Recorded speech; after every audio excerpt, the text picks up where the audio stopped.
You might be surprised just how important these three different values are. Let's say that a house is listed for $520,000. A buyer and a seller come to agreement of $500,000, and then an appraiser goes out there and says the house is worth $490,000, only later to learn that the assessed value of the property is $400,000. Why are these so different, and why should you care? After today's conversation, you'll know what each three of those values mean and how it impacts you in home ownership.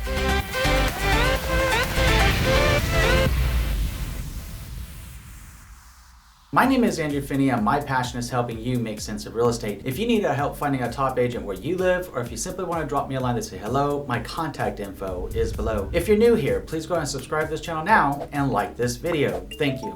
All right, my friend, let's take a closer look at what's really going on with each of these numbers. The first thing that we should do is address what each of them are. So the first one is assessed value. The easiest way to think of assessed value is that at the county on a public website, and if it's not public, by the way, you can go to the recorder's office in your county and get this information, is what are the property taxes on that property. It falls underneath an assessment. The reason this is important to you and why you should care is it's important to note that every time a property changes hands, it triggers a response in the county to say, hey, this property just changed hands. Is it worth more than the last time it sold? If the answer to that question is yes, the county is going to say, oh, thank you so much for buying this house. We're going to increase your property tax proportionate to the assessed value of the property. So they may actually go out and take a look at the property, or they may not do that. Either way, if it triggers them, you can expect to have more property taxes. At the same time, if home values are going down in your area, hopefully they'll also be adjusting your property taxes accordingly for a depreciating market, not just in an appreciating market. Getting the facts about this situation directly from your county assessor and your county recorder's office is what you should do. You need to know what your property tax rate is in your area and be able to budget and plan for this moving into the future. Now let's take a closer look at the appraised value. Now, what is an appraised value? We've all heard of low appraisals, high appraisals, okay appraisals, right? Just like it sounds, when a buyer makes an offer on your home, if they're getting financing, there's going to be an appraisal. The purpose of the appraisal is for an appraiser to go in and determine to the best of their ability their opinion for the price of your home that the bank is going to use. Now, how does this impact you, and why should you care if it has to do with the buyer after all, right? Well, think about this. A buyer cannot get more home loan than an appraised value. So going back to our example, if the home was on the market at $520,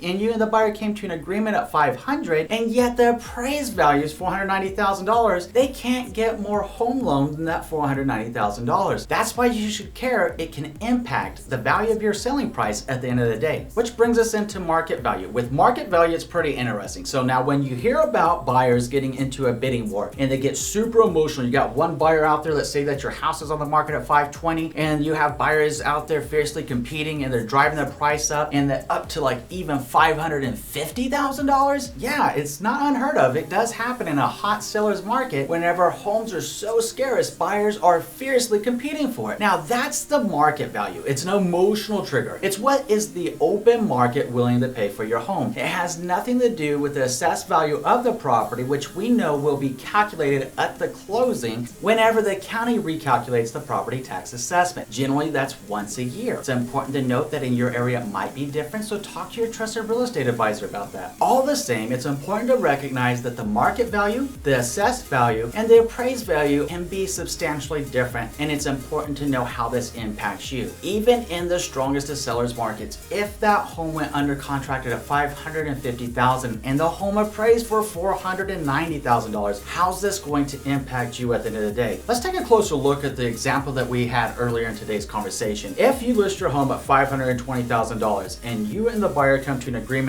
of $500,000 for that property, that's the market value of the property. If an appraiser goes out there and says the home is worth $490,000, that's known as the appraised value for your house. And if the county says the property is worth $400,000, that's the assessed value for the purpose of the property taxes. Hopefully now you understand the differences between each of these values and how each of them impact you directly, from the appraised value when you get ready to sell, to the market value being how much a buyer is willing to pay, to the assessed value being what's coming out of your pocket in the form of property taxes. So now that you know the difference of these three different types of values, why don't we take a closer look at the valuations versus comparables that you sometimes see, where you have online values that are so high sometimes sometimes are so low, and it's so much different than what your trusted real estate advisor are sharing with you that your home is worth, and also how to deal with the dreaded low appraisal. Looking forward to chatting with you again soon. See you in a few.